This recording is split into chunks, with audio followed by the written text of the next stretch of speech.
Thank you for coming. Welcome to our USJ Architectural Lecture Series. This is our fifth session. So previously we had professionals with different backgrounds sharing their thoughts with us about thoughts and experience about architecture and some specific topics like music and space, sustainable construction, architecture and technology, and also poetry in the city. And tonight we have the opportunity to meet an architect that plays with different design instruments and that works in the frontiers of different disciplines, which is very interesting. Holger Kemp was born in Germany. He's an architect now based in Beijing, and he has a studio called Plasma Studio and another practice called Ground Lab. He studied architecture at the University of Applied Sciences in Münster, Germany, and at the University of East London. He co-founded Plasma Studio in London in 1999. And his work was quickly recognized, the quality of his work, mainly at the beginning with some refurbishment, very innovative refurbishment projects in London that gained him the award for the Young Architect of the Year 2002. Having completed this different range of projects and winning multiple awards, he was invited to teach as diploma master unit at the Architectural Association from 2002 to 2010. And then he also founded a landscape urban collective called Ground Lab, which brings together experts from different ranges of disciplines to address the complexities of urban challenges. The Plasma Studio came to worldwide recognition with a floor that was designed for the Hotel Puerta America in Madrid in 2005. This project was widely published and is now the benchmark for experimental hotel design. Since then, the studio has become increasingly global, so with projects in Europe, Africa, Middle East and China. Most recently won a competition for the Horticultural International Expo 2011 that was built in Xi'an in China. And Plasma, the name of the studio, of this practice, reflects an attitude in architecture and urbanism which has some affinities to our own academic program, architectural academic program. One way, the transdisciplinary process they use, not only by crossing interior design and landscape architecture or ancient Greeks and physics, but also mostly because of trying to consider all the layers of nature and culture within the project, within a certain project, and at once being very internationally informed, but intensely localized. Holger Kemp will introduce today the full range of Plasma Studio projects, with particular emphasis on some recent projects in China. Please, let's give him a warm welcome.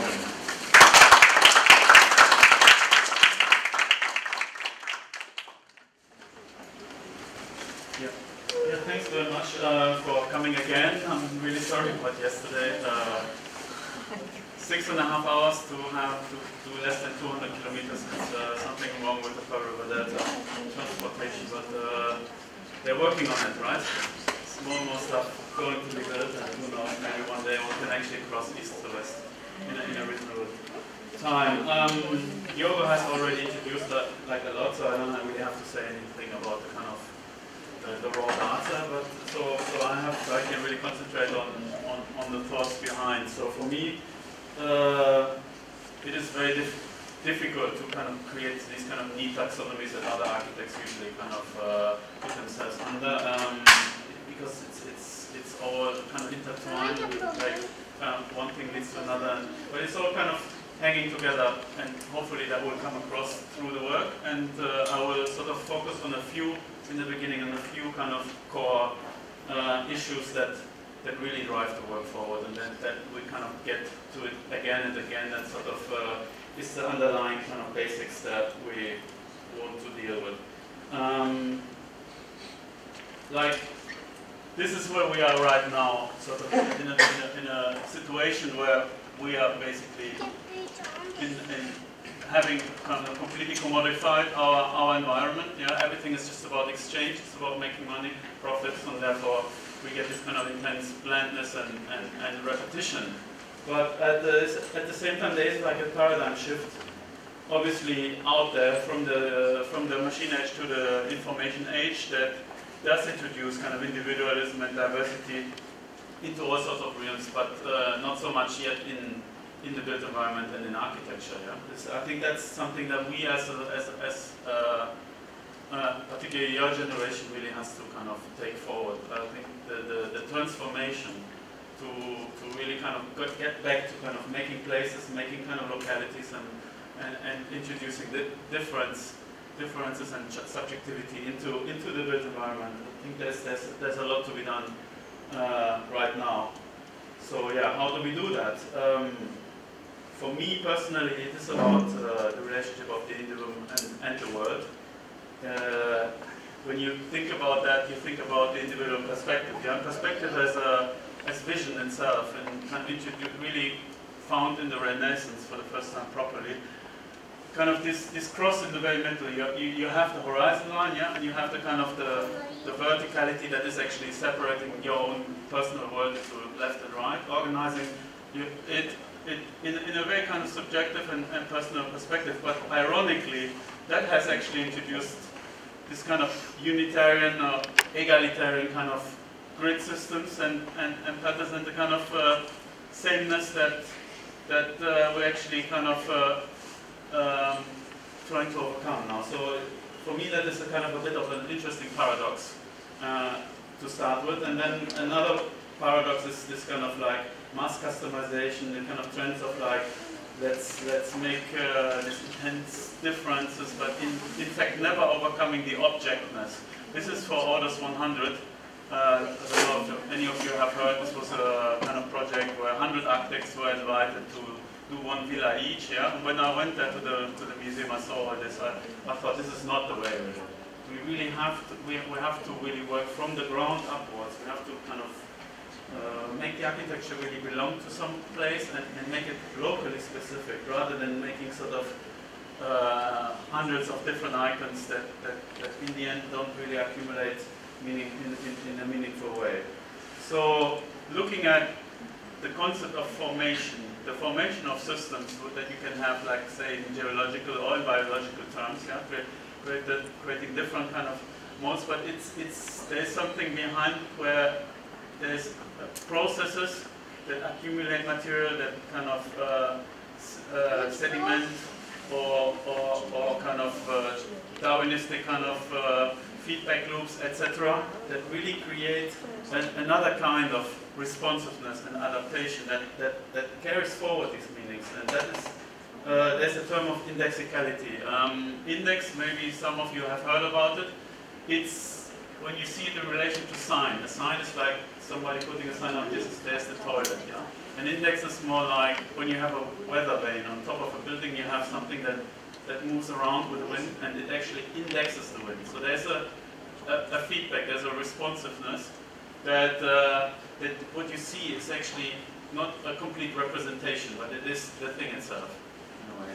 And this landscape is indexical in that it's sort of really showing the horizontal slices, yeah, because water obviously stands horizontally. So you can actually really see the topography in this through the kind of contours. It's a very kind of abstract, at the same time, totally real kind of, and therefore very, very beautiful kind of phenomenon.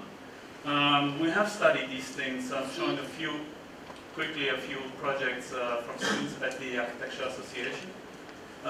We have really studied these kind of phenomena. We have looked at the environment through kind of these mapping and indexing techniques. This is, for instance, localizing in the desert the place where you get a lot of cool night air and very little kind of hot day air, and knowing where the air comes from at different times of the day. You just overlap. It's very, very simple actually, but it is a completely different kind of way of relating that we have to kind of get back to in terms of placement, in terms of relating and responding to the environment.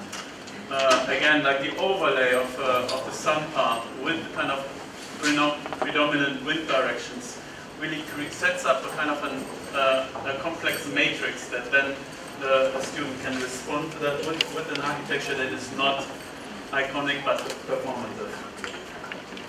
This is a way of actually creating like what we call the donkey path. Like you set a donkey down a mountain and with a bucket of ash on his back, and then you just make the way there, because the donkey always finds the most comfortable way automatically going down. And there's actually a mapping technique where you can simulate that by just doing the right radius and really projecting forward, and you get always the same steep angle that then sets up a kind of a network of paths. Or the way that you can actually analyze kind of context. This is in Dubai, where you have a lot of high-rise buildings, and when you are located in the middle of those, you don't really need to do a lot of shading yourself at certain times of the day. So the shading would have to be like just something that protects from a very vertical kind of mid-day.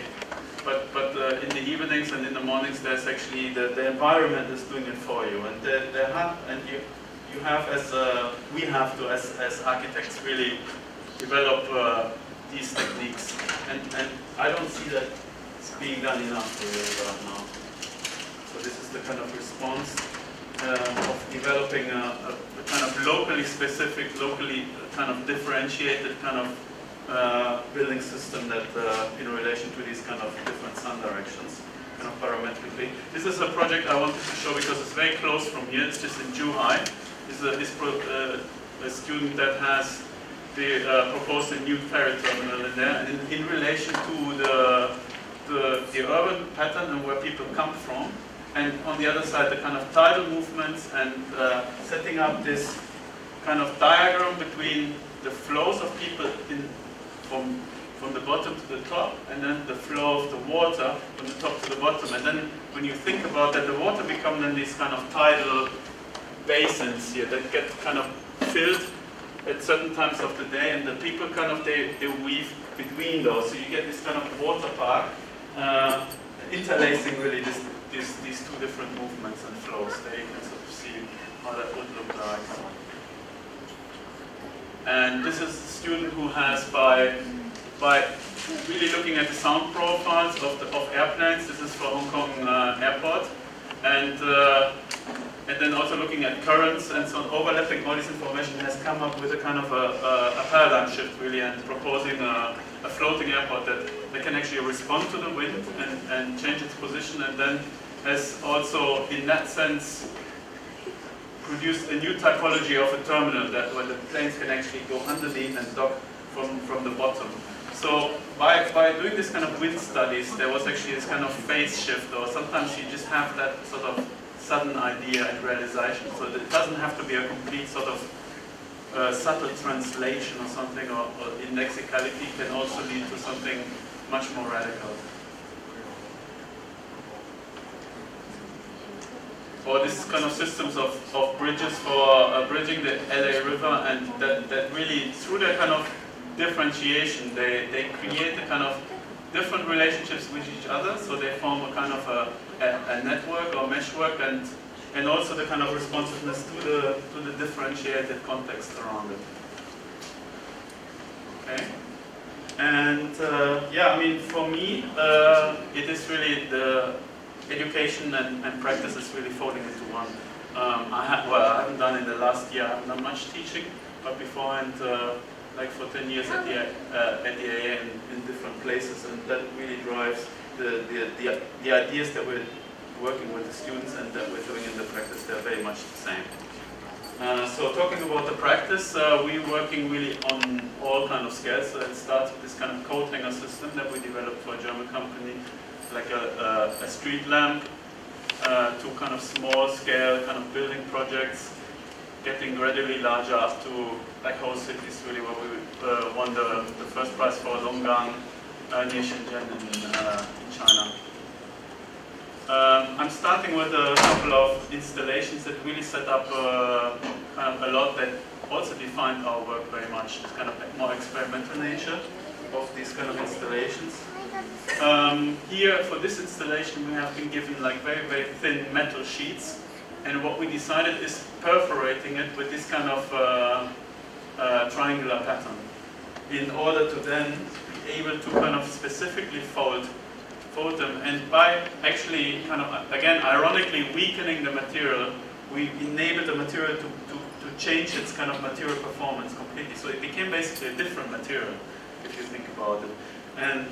And that was then able to actually produce certain kind of global stress patterns that then enabled the material to become structural. So, and it's really resembling kind of like an overblown sort of, if I crumble a piece of paper, it looks very similar, and because it acts similar. This is more akin to paper, on that scale, and this would be the equivalent on that scale, this really thin metal sheet. And then you always get with architecture, this is why I really like architecture, you get these kind of effects. We never thought about the kind of light piercing through these kind of gaps and creating these beautiful patterns around. It's really, there's a kind of hyperdexicality that always gets me really in the end. Which is, yeah, and you emphasize that with certain kind of projections, and you really kind of bridge the kind of gap between what is actually real, what is projected, what is virtual. It doesn't really matter. Another installation for a small architectural gallery in Chicago. So this is also a very kind of orthogonal space, very interesting space that connects from the street downwards to a garden space, and we really wanted to kind of re-describe the kind of the nature of that space through other means. So what we've done is we actually sort of mapped the most important points in this space that actually define the orthogonal kind of layout of the original, and we placed those points, and then we connected those points with lines. So here you can see those points, yeah, just about, and we connected them with 3 different strands of vertices, lines, and then we divided each line by the equal number of 10. And then we connected, because it's 3 strands, we connected always triangles between the different points. So it's a very kind of extremely logical kind of procedure. Very parametric. This is actually parametric, yeah, if some of you are not quite sure. So if I move then these original points around, then all the triangles will adapt, yeah. And we had to actually do, in order to produce this, we had to do like a CATIA model. So in order to really kind of, because on site the points were slightly in a different place, and easily this is a system that something moves a little bit and then somewhere else something almost chaotic happens. It's quite interesting really. So we had to really double check everything in this model so that we made sure that these triangles weren't intersecting or anything like that. And this is how it looks like in reality. And again, you get this kind of, you get the bending of the material. I was in London, and our guy was over there, and he was saying, yes, there's a big problem, the panels are bending. And we never thought about that. They would obviously, I mean, we didn't think what kind of material would be used.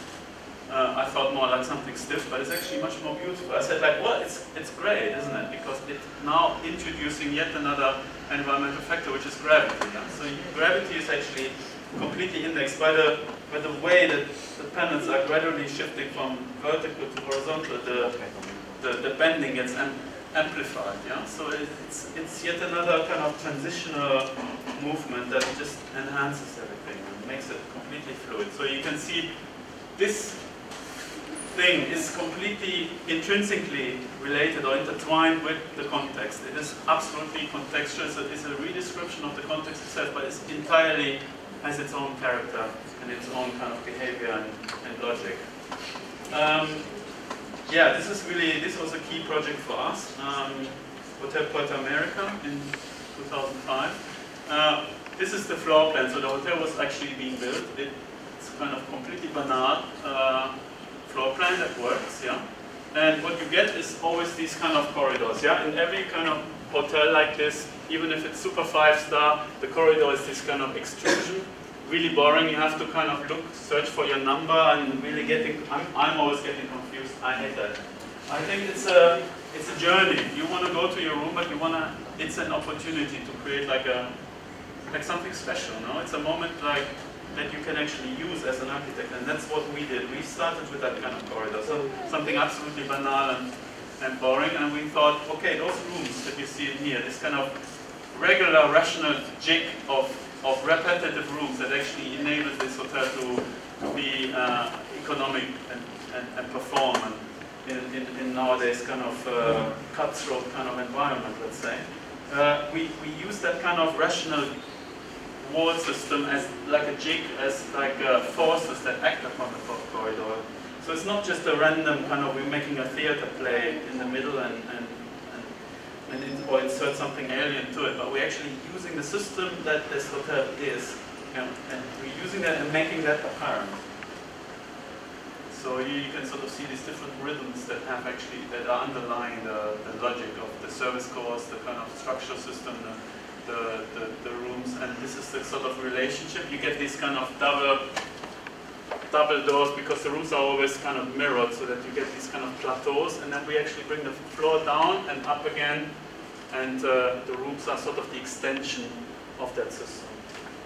So it's not random. It looks really kind of chaotic and random, but it's actually extremely rhythmical and logical at the same time. That is very important for us. And that's also why we used planar surfaces, so that you can actually have the door, the floor, and the walls and the ceilings. Everything is part of the same system. If we would have done this like, let's say, really curvy or something like Zaha did, then the doors would be something else. There would be like a separation. There would be, and we really wanted to create a real continuity, and not the kind of like cliche of continuity that these kind of blobby people are usually doing. So here you can see that we really kind of squeeze it to its minimum and push it out to its maximum, kind of taking into account the existing kind of structure and the kind of fire racks. And I'm still surprised that the Spanish kind of authorities have actually let this kind of through and so on. I find it like when you're in there, you really kind of think like, wow, this is quite crazy. And this is how it looks like. On the right, that's a photograph, yeah? So it's very kaleidoscopic, and every moment is corridor is totally different. And they've done a lot of photo shoots in here. It's been in all sorts of fashion magazines, and it's been on CD covers and TV advertisements. It didn't work commercially. It doesn't work I think it's too expensive. It doesn't make sense. But when you see it as putting the kind of hotel chain on the map, yeah, and really making something that has a kind of it's a bit like the Lisboa kind of casino thing. No? That's also like highly expensive probably, but you gotta spend the money sometimes. Yeah, and it creates a certain kind of, like when you come out of the elevator, then you see this, yeah, and you actually first of all completely like, what is this? You don't understand anything. And that was really important for us because in this hotel there's 13 different floors by 13 different architects. There's John Pawson, Norman Foster, there's Chipperfield, Zaha Hadid, John Novell, and all these people. And we really had to kind of compete with that kind of, within that league, and we really wanted to stop people from doing this kind of like little bit of architecture shopping tour. No? We really wanted to kind of do something a bit more radical, and I think we did. Another aspect that I need to mention here is that you have this system, yeah? The system of the floor going down and up and down and up, and wherever there's a door, there's actually like a plateau. And you actually feel it. So it's a redescription of the rationality that before was actually this number game that you had, yeah? And now we're actually also using, instead of numbers, we're using colors. So, and there's a color gradient going along the corridor with through the light scenes. We have LED light scenes, and the corridor gets a different tint. So you actually have a very intuitive way of finding your room.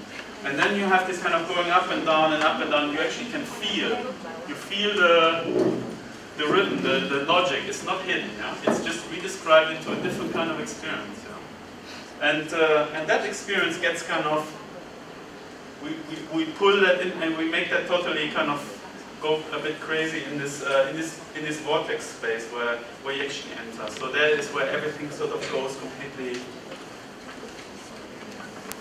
meta, but then from here you actually gradually start to understand, and you gradually see that it's actually something of an organization behind. And that is really important for us. We didn't want to just create something crazy, yeah? But it was meant to be creating this transition. And I'm going to talk about another transition a little bit later. Yeah, after the Puerto America, we did have the fortune to do some small-scale, very local kind of projects in the Italian Alps. And again, we started from a kind of a system. We started from this is a very steep hillside. So we started from slicing that hillside because it's very relevant to the project. And we built up the architecture, the building, from the same kind of system as an extension, really, of the existing landscape. Huh? I see a little bit like what we want to do is maybe like, it's like crystals, for instance. Crystals, they are part of the rock, they're part of nature, but they're very special cases, yeah? And that's what we want to do. We want to do special things, but we don't want to make aliens necessarily. We want to build it up and create some very special case of something that is already there. So here you can see that we weave like kind of wooden sticks, always completely horizontal. It's very kind of extremely logical and consistent, forming the kind of skin of the building from these horizontal strips. And kind of introducing double curvature. This is a very good way of introducing double curvature. It's not too expensive, really. But you need a good detail. The detail is absolutely essential in here. So what we've done is we have these things come out of, they're actually made from laser cut steel, and they're kind of flaps. So they come from one sheet of flat steel, and they're going to be cut and then folded. And the angle of this fold here is determining actually the relationship of the facade of the sticks to each other. So you need something that is really that can translate your complex geometry into something that is actually feasible, that is actually doable on site, and that gives actually that information. You can't rely on a worker to make that sort of translation for you. So you've got to find a good detail like this one. And this building was actually not more expensive than the average building in that area. So you really gotta, in order to make something that is different, you really gotta break your head. Otherwise, it's not gonna happen. At least, well, maybe in Macao or something. You work for the casinos, but you don't want to do that either.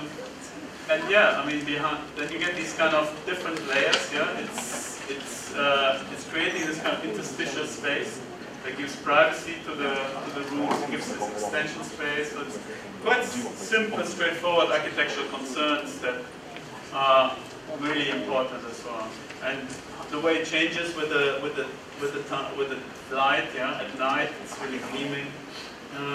And the acceleration of kind of visual, of these kind of phenomena, phenomenological kind of aspects and so on, I think we really want to bring those to the fore.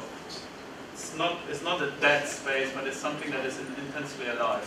And the interior, we've done the interior, and they really wanted this kind of very cozy, alpine, Tyrolean kind of look. And so we gave them the kind of overkill of wood. This is quite interesting because in here we simply use the vertical kind of striation. The site is actually on top of that existing building. We took that roof off and we built on top.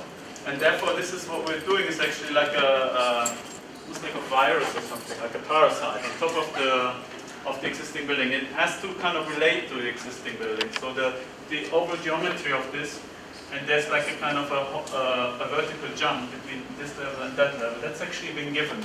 So we responded to that.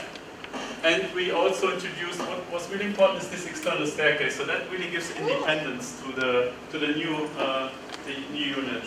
So the staircase, and then the way that the staircase gets actually introduced into the bridge between this and this level, it gets brought across here. That really sets up this kind of verticality and this kind of module of 30 centimeters that then defines the skin of the whole building. So here you can sort of see how this kind of, what looks in plan extremely kind of orthogonal and stiff, can actually enable in section this very, very fluid kind of geometry. And create this kind of, what we wanted to do is replicate the landscape around it. This is also in a base, close to the mountains, in a valley. And you're actually far away. You're on the roof of something, you're far away from the ground. But so we wanted to replicate that ground in a way and make something of that experience happen in here.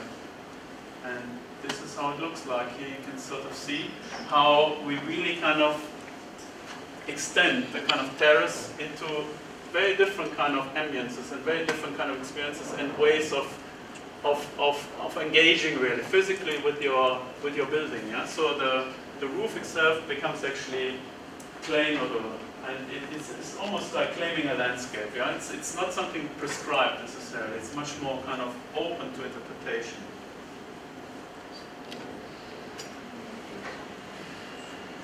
Okay, we're moving now to China. This is a project that hopefully will eventually happen. It's also in orders, where I showed this kind of orders 100.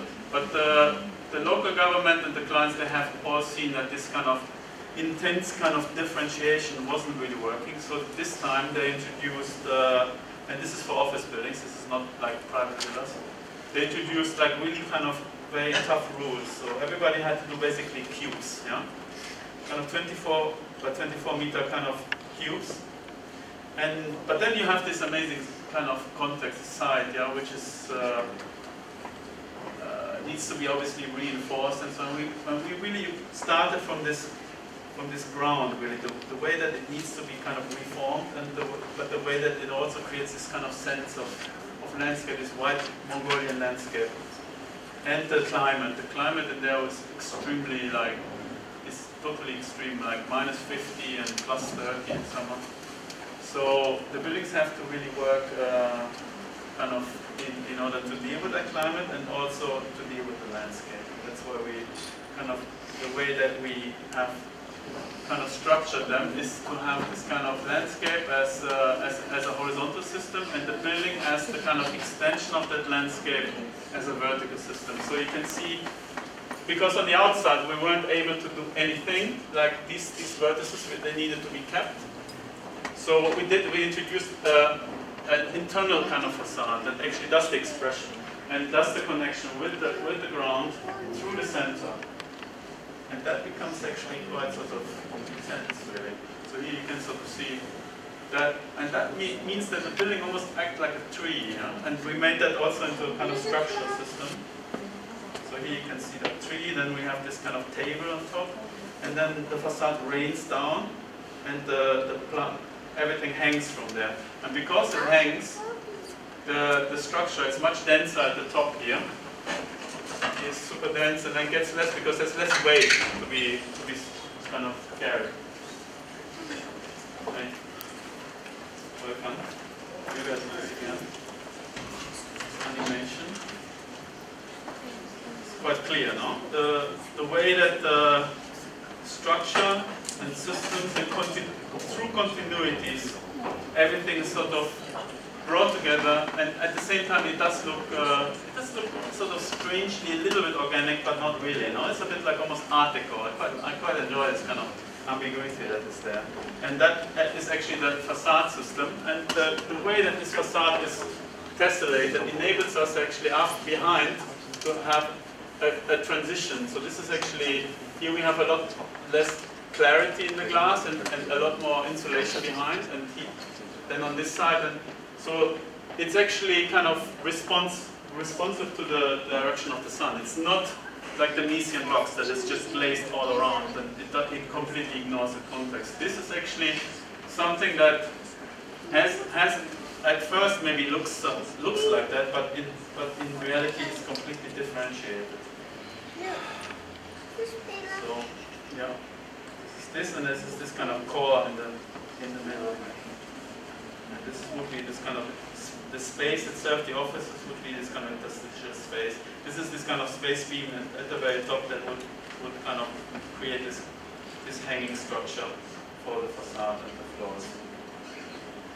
Yeah, and here you can sort of see that some of those ribs here, they're actually opaque, and some of them are transparent, and then towards here it gets gradually more transparent because it's going towards the north, and you need more light.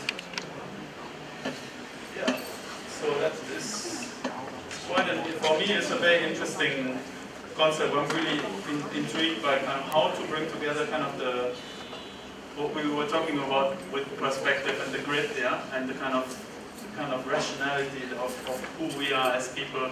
That we're not really animals. We're really organizing space. We're gridding it,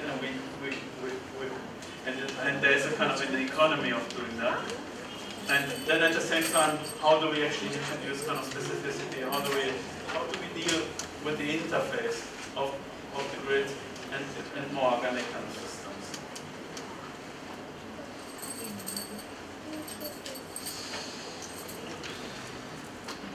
So this is our most important project to date, Flowing Gardens Xi'an Horticultural Expo. We have won this project through an invited competition in 2008. Only in China, like a company like ours with kind of maybe 10 people or so could actually pull something like that off. That is where it's located, on the outskirts of Xi'an. And this was sort of, we really started this from a very kind of metabolic kind of approach. Like here you have all the kind of parking spaces, and everybody needs to be brought together across. This is like a kind of urban motorway, across like a bridge, and then through this they wanted some sort of access and the building at the end, and then we actually had another building to do like a greenhouse on the other side of the lake.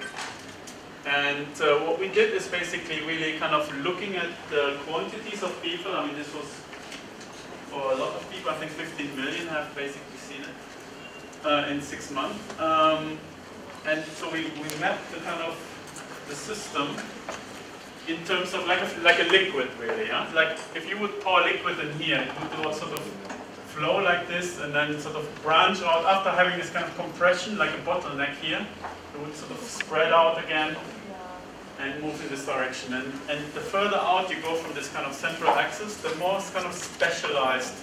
It's like people with a kind of real interest in horticultural stuff, they would probably go here and come back. And the people that just want to see the thing kind of in a more casual way, they would go more like straight and not be sort of going so much around. So it's in several ways, it's a very kind of organic, almost self-forming system, operating as such, and in that way it's really, that is really interesting, because the clients, they really thought that we did this so that it looks like a rose, yeah?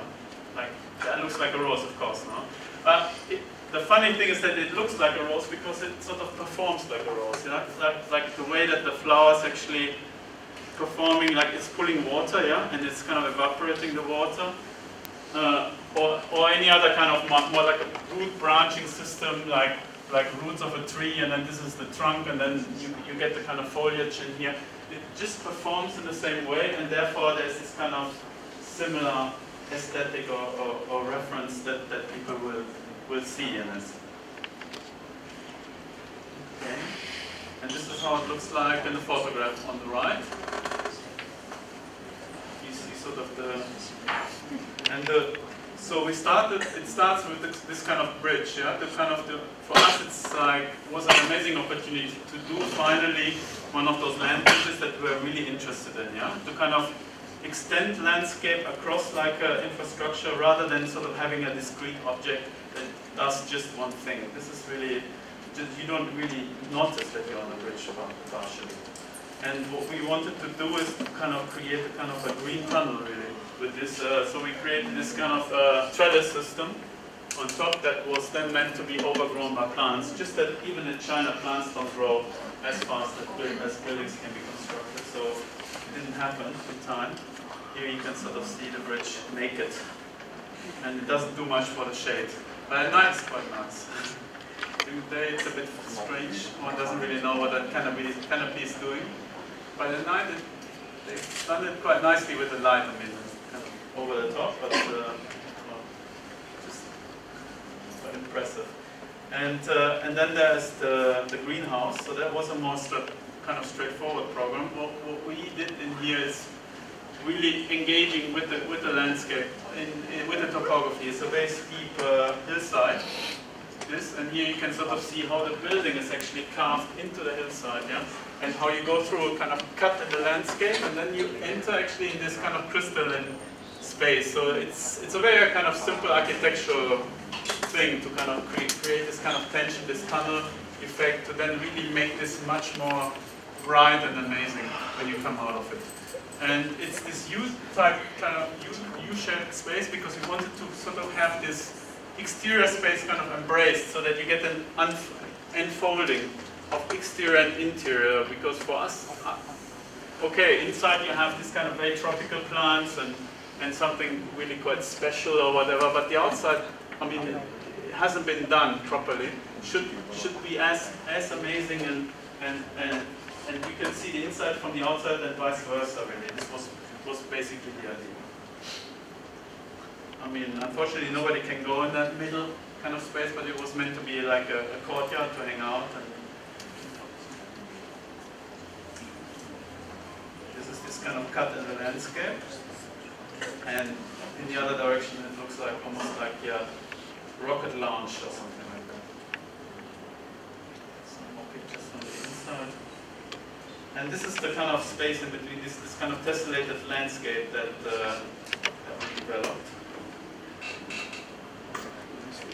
And this is the last building. This is the building that leads from the bridge along this, it's the end point of this axis. Yeah. So what we did is basically cantilevering over the lake so that it sort of it engages with this kind of water-land kind of. It's symbolizing a little bit this kind of, or expressing this kind of water-land relationship in a way, and the kind of termination. These things terminate, but then underneath the landscape actually continues and it forms these kind of piers. And then there was boats were meant to bring people across, which didn't happen, so everybody had to kind of walk all the way around. But this kind of continuity, the kind of fluidity of the landscape across the water, and the building sort of stopping and creating this moment, this stoppage really being sort of expressed with these kind of definite cuts, yeah? And that cut really becoming the facade of the building. Whilst normally you would expect a facade on the other side, yeah? So when you see this one here, for instance, everybody's coming from the front. It's actually quite amazing. I think, how did they manage to make an urbanism where absolutely everybody will come and see this building from here, yeah? Which I think is fantastic. What we did is the opposite. We brought people from the back, yeah? So this is actually how you approach the building. It's almost no building. It's camouflaged, yeah? It's landscape. Because we didn't want to necessarily make an anti-icon, but we had an anti-iconic approach. We wanted this building to really grow out of the landscape, and by default, it sort of became landscape itself. It almost disappeared, which is an interesting game. Here you can sort of see the section, yeah, the building sort of becomes more pronounced when it goes over and becomes these kind of systems of cantilevers.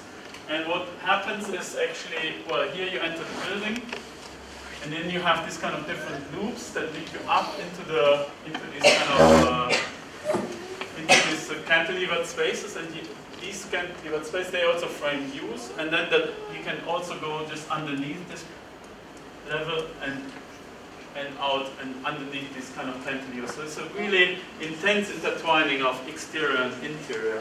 And the interior is this kind of, with this kind of looping system of ramps, sort of weaving it all together like stitching it all together in a very three-dimensional kind of fashion. So this is the actual kind of facade of the building in the back towards the lake. And the space underneath is really this is the best space really. In there was really like a respite from the sun, because the trees didn't really grow fast and they didn't get enough mature trees really to provide proper kind of shadow throughout this kind of extensive landscape. And then there was a lot of people hanging out here and chilling out. That was really working very, very well. And yeah, how this kind of tunnels, they frame this kind of funny pagoda, that was really important to everybody. And also the cantilever kind of window frames, they become this kind of picture windows almost of what's going on out there. Three-dimensional kind of this ramping system and crazy stuff being actually exhibited in there. It's a bit overwhelming. Yeah, so you can sort of see the overall kind of system and how the buildings are actually very subordinated to the landscape. Yeah? So the landscape itself is this kind of metabolic system. Here's the greenhouse, the exhibition building and the bridge. And it's really about this kind of intertwining of the build of the two systems of architecture and landscape really as a kind of continuous system, and architecture becoming maybe a nodal articulation or kind of a little bit of an acceleration of certain kind of a bit more intense kind of version maybe of the landscape itself and in strategic places. That's really how we see buildings, and that's why this was for us like an extremely lucky stroke really to have been able to do this project on this to bring together the different scales from the kind of finest detail to the overall, and everything is kind of governed more or less by the same kind of approach, the same logic. So the way that these beams here, the way that they're actually branching and accumulating in this kind of tensegrity logic is also more or less the same logic that has created this kind of branching system here. Kind of interrelationships between the different elements and compounding them into a coherent kind of system and into a net of kind of locally responsive dependencies is what drove this project throughout. And I think yeah, we have another view. And that's it for now. But I hope we have a lot of questions and we have a lively discussion. I'm ready. Thank you very much.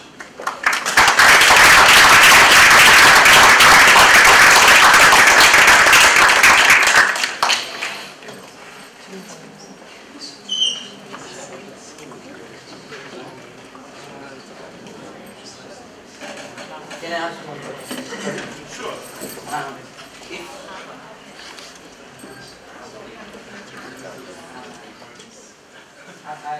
If I'm not mistaken, you're working very parametric, and I'm curious about how do you start to make your concept?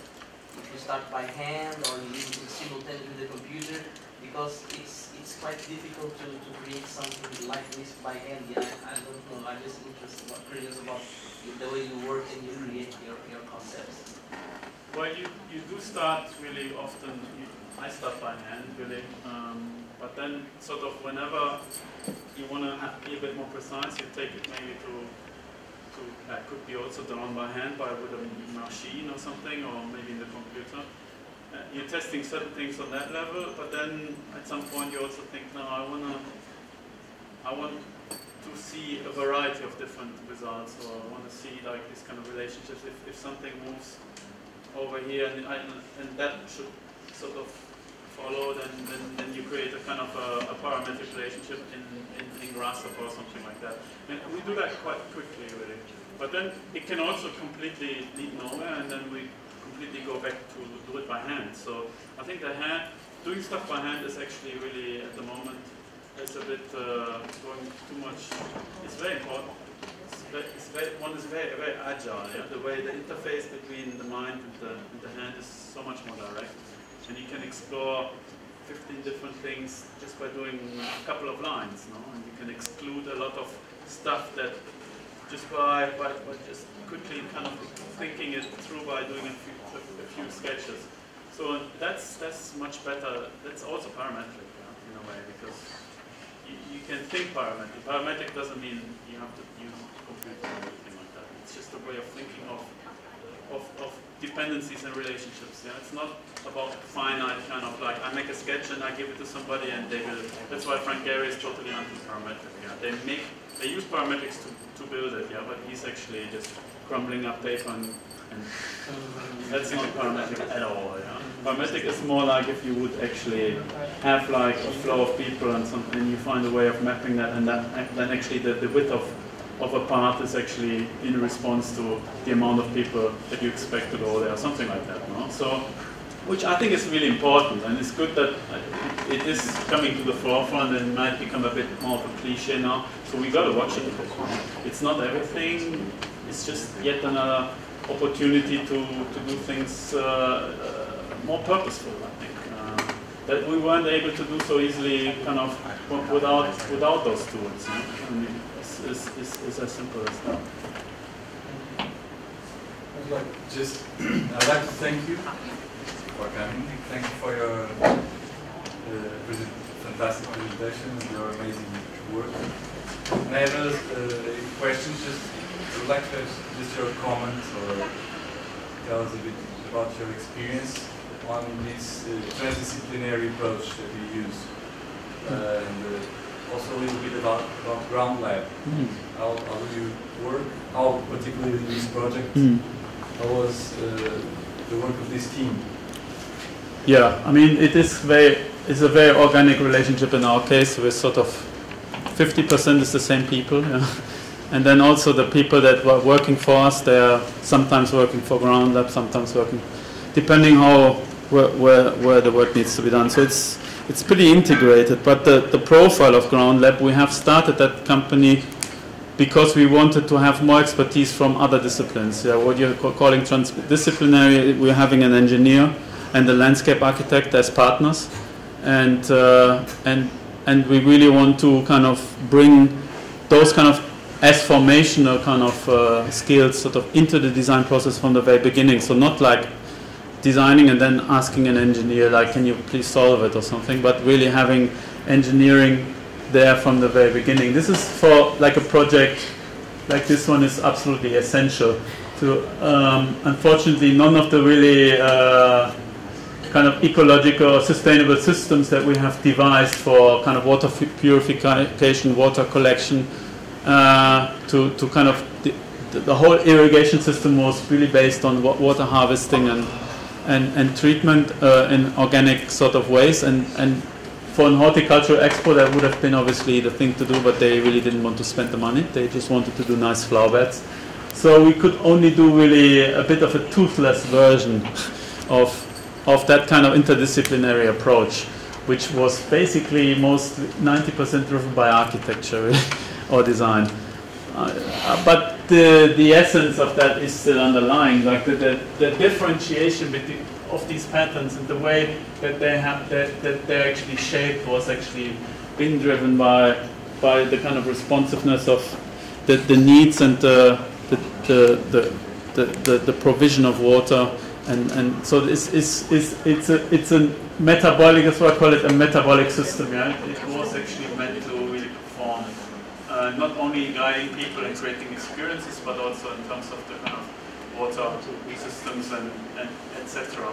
So that is one example for I mean, Ground Lab has done really the work of the park, and Plasma has done the work of the buildings. But that is really like it's much more fluid than that. So in the same way that the buildings are actually the extension of the landscape, and you can't really tell with the, particularly with this building, you can't really tell where in this area here. You can't really tell where it begins because it's got this kind of triangular landscape things, and that's actually volumetric and so on. So in the same way, you can't really tell who's doing what exactly, which is, I think, is quite nice and often difficult to explain to clients. But we felt that it was necessary to make that distinction. Also in the marketplace, really, people got really confused by architects also doing urbanism and so on. And I think that sort of was a kind of decisive move to, which is sort of almost anti-disciplinary, to kind of have two different companies. Maybe it should just be one or something that does everything, but only Mr. Foster can probably get away with that. But if you're really a big established company, you can do everything and everybody will believe you. Yeah, what else?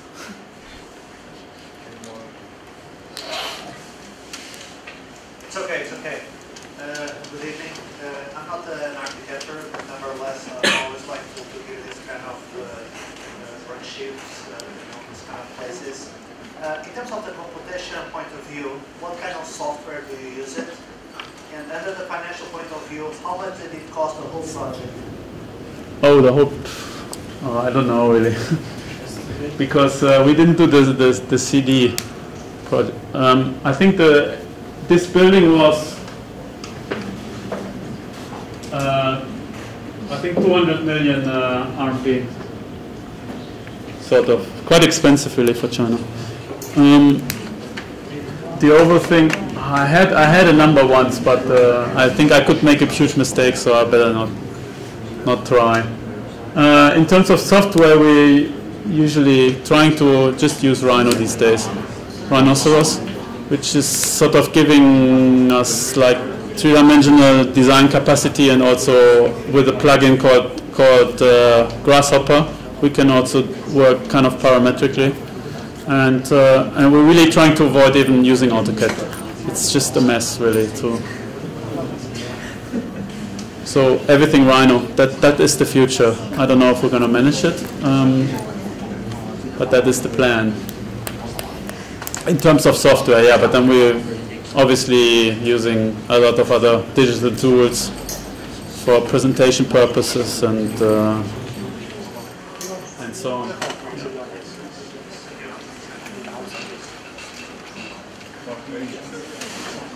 Can I just ask you one more question? Sorry. Sure. As a second-year student of architecture, sometimes when I do my projects, I have some kind of difficulties how to use materials on the skin, outside skin of the building. And imagine for the interiors, we are used to tiles, we are used to painting woods, but when we talk about the exterior of the building, for me as a student of architecture, sometimes I feel a little bit difficult what kind of material I'm going to use, or can I create something. So with your experience as an architect, how do you deal with this concept? When you create the concept, how do you think about materials for the skin of the building? Do you create some try to create something new, or you use like standard things that other architects are using? How do you deal with this? Yeah, we're really trying to find something really kind of, again, like systemic. I mean, in this case, for instance, we were told by the clients that we could use these bronze panels, like solid bronze panels that were kind of handmade, and that was something of an amazing opportunity, which you could never do in Europe or something. It would be far too expensive. And so we used this bronze, and I think the bronze gave it a really nice grounding and a good contrast with the kind of forms and so on. I think sometimes it's something where, in that sense, really kind of almost traditional way of thinking about it. No? Obviously there is the continuity between this facade and the roof, and the kind of wrapping around, and to kind of not really make a distinction. That's obviously something very contemporary, and to have the kind of grass on the roof and so on, that's as an extension of the landscape as well. And so we're weaving these things into each other, but then obviously you're absolutely right, you need to make a decision for material. Like for instance the hotel with the wooden strips, that was really like a very conceptual approach, and we used it in a lot of other projects as well. Once you start something, you also get acquainted with it, and you start really like, I was never like a big friend of wood, you know? But on there, the wood is really the cheapest thing, and they really know how to work with it. So then you start thinking, okay, I'm using wood, but I'm going to make it look cool and not like some sort of rye bread architecture like usually is. No, usually the wooden stuff is something quite boring, no? And to use it like in a kind of fresh way, something that is then much more interesting than to use like a cool material or something that has just come to the market, or that people want to sell to you, or that you really have to reinvent the wheel. I don't know really. I think it's much more interesting to do something kind of quirky with something that is like the most basic material that there is, like, and that grows again. It's kind of, there's a lot of stuff going for wood, and I really like concrete as well. Like it changes, it weathers, it's sort of you can really shape it with the formwork, and there's something indexical again about that. And I think I really try to not to have the building sort of like a showcase of like a building catalog or something, no? Or what is contemporary, or what is cool now. I hate when a building has all these different patches of trendy sort of material applications throughout, and I really try to kind of keep it as simple as possible, really, and use as little different materials as possible.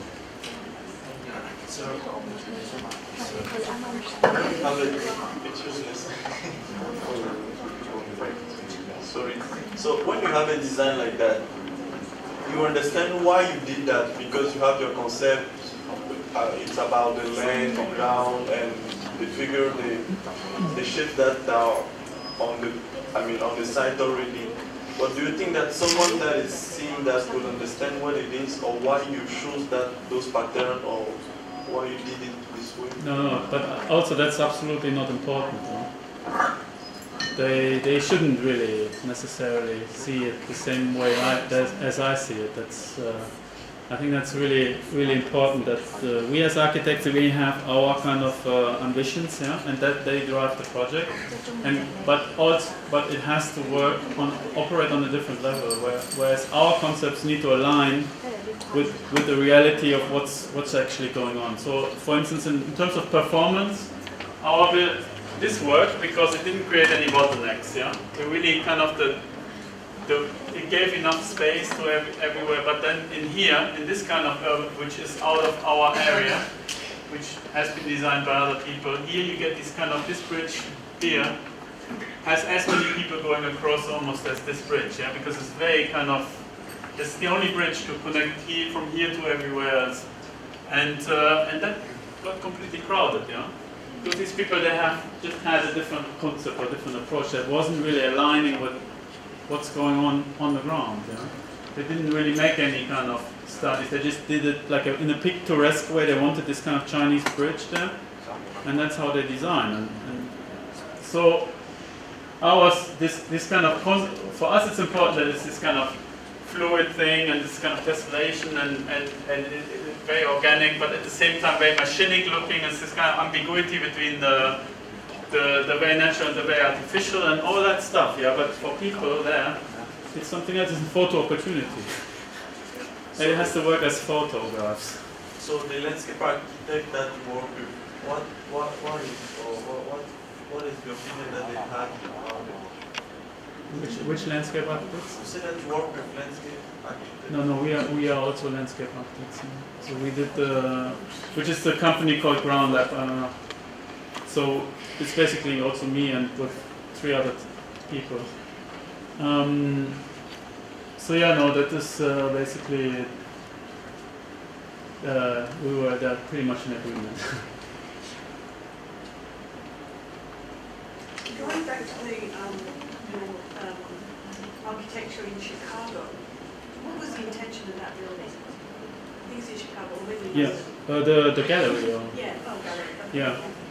Yeah, that was that is it's an architectural gallery that has just been started. I think it's really like they want to create this kind of arts district in there, and art is always an instigate. Is for real estate is a really good tool, no, to rise the value.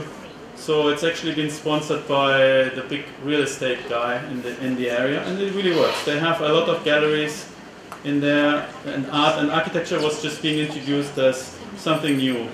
So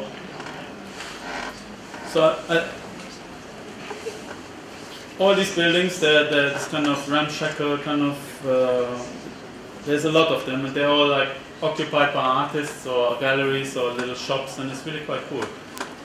Quite rough area at the same time, so it's a really kind of very kind of alive, very interactive kind of environment. And this was definitely the opening was a super amazing event with lots of people, because it's like 10 different other openings in the same street or something, and everybody just goes from one to another.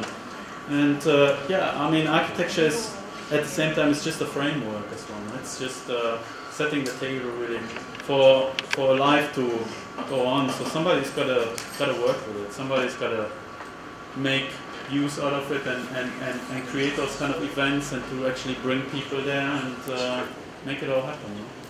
So yeah, that was a very nice project. We did actually this kind of parametric approach because we were away in London and we really didn't know this, and the recording of the site wasn't really very accurate. So we thought, oh, we do something that is actually sort of relational, so that it can actually, if it's then different, it doesn't matter. So we don't have to rely on precision and something then kind of not working or sort of slightly misaligned. We actually created this kind of adaptive sort of organic system that could just, yeah, this could be just introduced into pretty much any space, no? And it would just kind of change a little bit direction and look completely different, but being actually the same thing at the same time.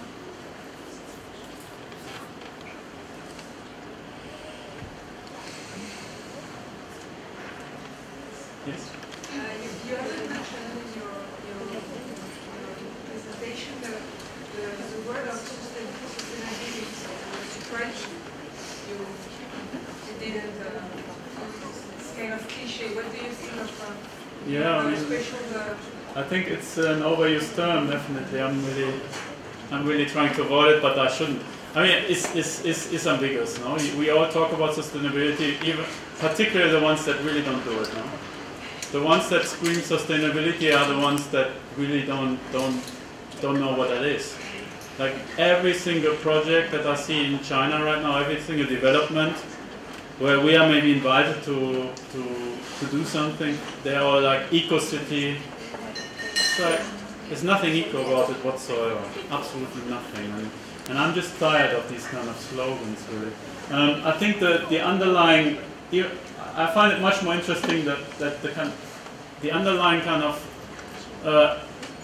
logic of like adaptation, of responsiveness, of contextual. I think those are actually terms that carry more weight, really, and then when you kind of use something like sustainability in a way when it isn't. And if people do the sustainability kind of, if they play the sustainability card, it gets slightly boring often as well. No? When the building suddenly only speaks about that, I think I've seen an image actually where in Germany they have refurbished like an old house, like a multi-family, kind of like a Berlin block house or something. Half of it has been kind of cladded with this new sort of like padding system, and the other one is old, and the old one looks beautiful, has a lot of texture and details, and the new one is just totally bland, totally horrible. There's nothing, there's the whole richness, the whole history of the building, the eloquence of the different elements, and everything is just totally killed off. So I think we have to really watch out. I'm not saying like let's not do that anymore, but everybody is just doing that, and sustainability roots everything, and then nobody actually sees what we're losing, and what is the flip side, and how can we actually do it differently. I think that is, for us architects, it's more important to not just kind of scream sustainability, but find ways of actually doing it, or putting ways forward that actually also have a kind of cultural reverberance.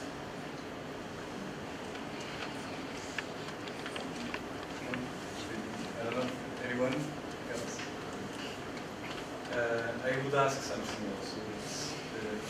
As an architect that likes to work with context, just arrived in Macao. I know you've been here once before, but what is your impression?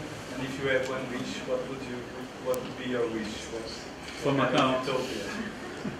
Oh, in general, or for Macao? For Macao. For Macao. No, I'm really super impressed by my experience here in Macao. I really love the layering of the city. The kind of it's got that kind of history that you don't find, for instance, in Hong Kong. I think Hong Kong is very exciting, but it doesn't have this kind of layered and these textures and so on. And I think for me that is kind of something very important personally. And I think there's a really a crazy dialogue going on out there, and there's some radically kind of intense kind of moments where things clash and they still sort of somehow relate at the same time, and it's very stimulating, and I guess I think the building could engage, the city should engage more with the water.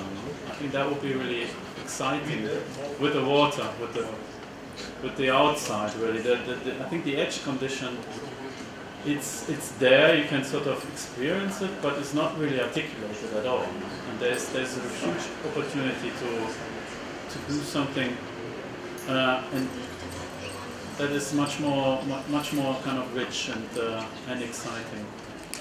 When you told me today that there was actually a water edge there, and that was the edge of the city, and that was probably a different relationship to the water back then, because it was much more close, no? On a different scale, and I can just imagine how that was, no? And that's been lost really through this kind of gradual land reclamation. I think there's an opportunity to claim that back, possibly, with not doing it as it was before, but finding new ways of doing it differently in a contemporary kind of meaningful way.